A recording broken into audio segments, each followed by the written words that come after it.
Introduce yourself first so he knows who you are, and then let him reciprocate. Okay. My name is Malcolm Maurice. I'm representing the Cool. That's why Howard University is here right now. HU. Okay.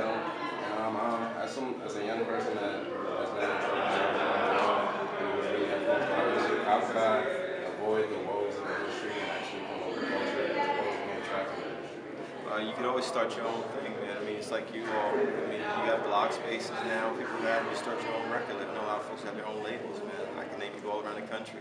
One of my heroes in the hip-hop game is Davey D off the West Coast. Have you ever heard of him? DaveyD.com. That's my dude. His website is massive. Heads from all over the world. And the whole hip-hop world respect what Davey does. He puts down and represents the culture. So I would say just start your own thing. Be a trailblazer, be a leader. And the folks that I've met over the last couple of days here, who are hip-hop heads, fellow hip-hop heads, I see y'all doing your own thing. Just keep doing it and represent your flavor that's coming out of this part of the country. All right, This is on video? Yes, sir. Yes, sir. Mohammed is here with Forecast Magazine. Forecast. You mentioned ways in which organizations, if whatnot, for people to get involved with to help make changes in the community and whatnot.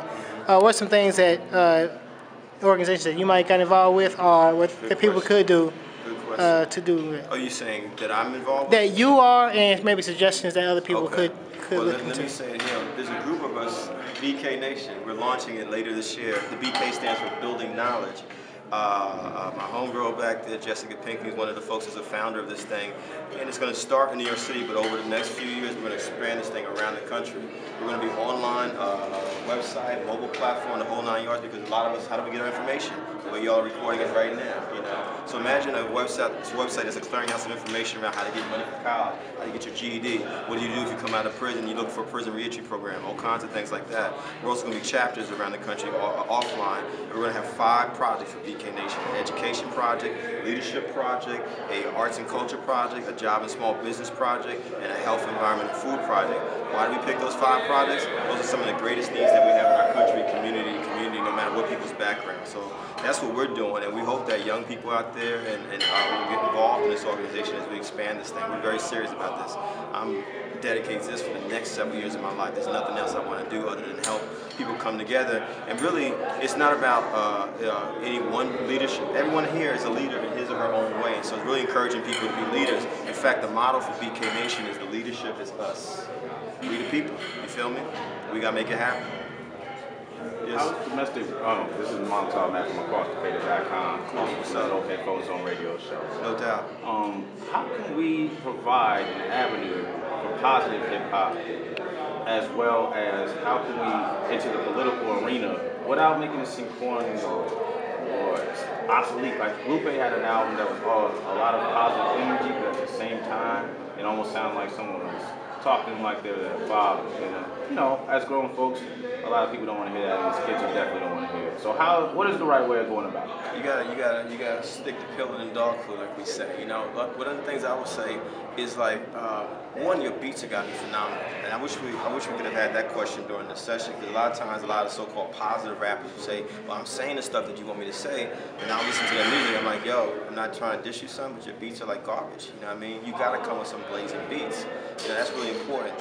One of the greatest examples of that to me is Public Enemy. If y'all listen to the Takes a Nation Millions album from 1988, way before probably a lot of y'all were born, you know what I mean? But what did they have? Chuck D was a great rapper, but then he had someone who bounced out all that serious preachy stuff you're talking about. That was Flavor Flav, that's the comic relief. Then he had a great DJ, Terminator X, but they didn't stop there. They had a production team called the Bomb Squad that made amazing beats. We used to dance, am I right? We used to dance to Public Enemy music. Exactly, Hank Shockley, Eric Sadler, those heads. And so I think if you're the kind of rapper that's really trying to say something to people, you need to look back at the history itself. Okay, who was successful doing this? And I think that's one of the greatest examples right there. And that album was 25 years old. As of April 14th, It Takes a Nation Million to hold us back when we were 25 years of age.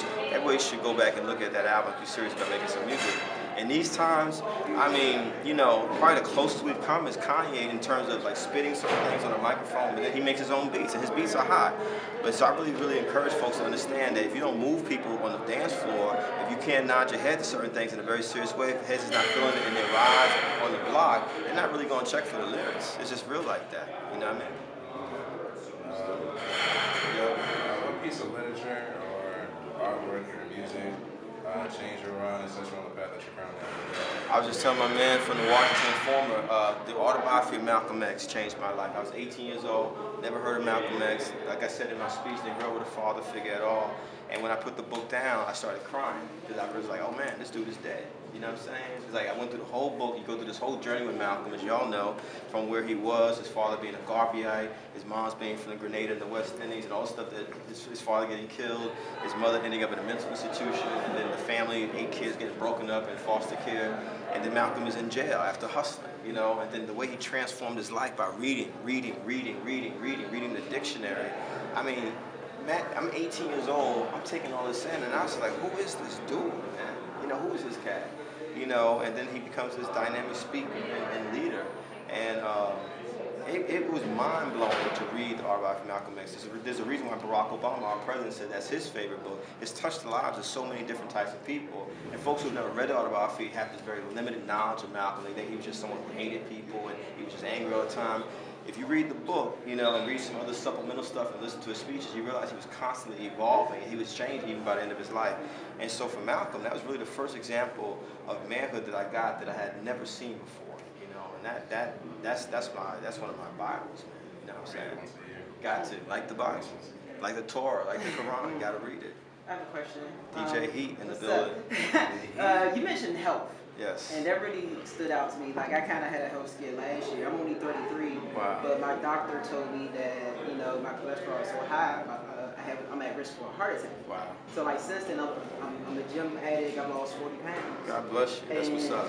I'm like, you're right. Like, it's like, what is it like? Is it up to our schools? Should there be more programs for our parents, maybe for mothers, you know, to teach? Because it is a huge problem. Yeah. Like, if people are asking me, like, why were you at risk at such a young age? Yeah. I'm like, I don't know. Let me tell y'all this. When I grew up, you know, real talk, when I was 20 years old, I had to go to a heart specialist. You know why? I had a rapid heartbeat. I drank soda pretty much every morning, you know what I'm saying? And you drink all that caffeine, you're going to have some heart issues sooner or later. And I was guzzling it, man. I loved soda. And I don't judge anybody, what they eat, what they drink, whatever. But on a real simple level, would you bring a bag of garbage into a church, a mass chair, a synagogue? If the answer is no, then you got to see your body as a mass chair, a church, or a synagogue. How you treating your body, you know what I mean? And it took me a long time to understand. I mean, like everybody else, you know, I smoked cigarettes, I smoked L's when I was growing up, you know, weed, I drank alcohol, man. In the hood, you drinking alcohol 14, 15 years old. It's called malt liquor, you know what I'm saying? It's everywhere, 40 years, St. Anne, you know, it's your juice. It's like your milk, you know what I'm saying? But, you know. They gave it out to you. That's real talk. Yeah, they gave you a St. Anne's mixtape. But like I said in my speech, you know, this AT&T program, how are you going to make history if you don't take care of yourself? Your health is important. And, you know, in our communities, we got a serious issue. So y'all who are leaders, you've got to be the examples. And I commend you. Losing 40 pounds is amazing. Most folks will never be able to do that. And we got to heed the warnings because it's like you want to, it's like when Big Pun, he didn't live, but he kept saying, I want to live, I want to live. Remember, you know, when he rapped that, and you got to say, I want to live on all levels. That's important. Okay, all right? Question. Yes. How we stay in contact with you to keep things moving along with the 28 Days program at AT&T? Y'all can definitely hit me on Twitter, Kevin_Powell, Kevin_Powell. Hit me on my email, Kevin@KevinPowell.net, Kevin@KevinPowell.net. I respond. I mean, I was responding. Yeah, I'm following you now. I was responding to people on Twitter before we came out on the program tonight. So, you know, one thing I always say: if you put yourself in a leadership position, you should be accessible to people. You shouldn't be someone that's up on some high and mighty.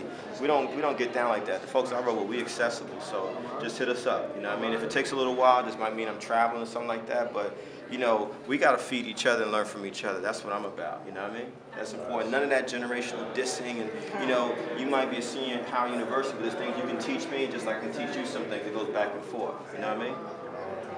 That's right. That's right.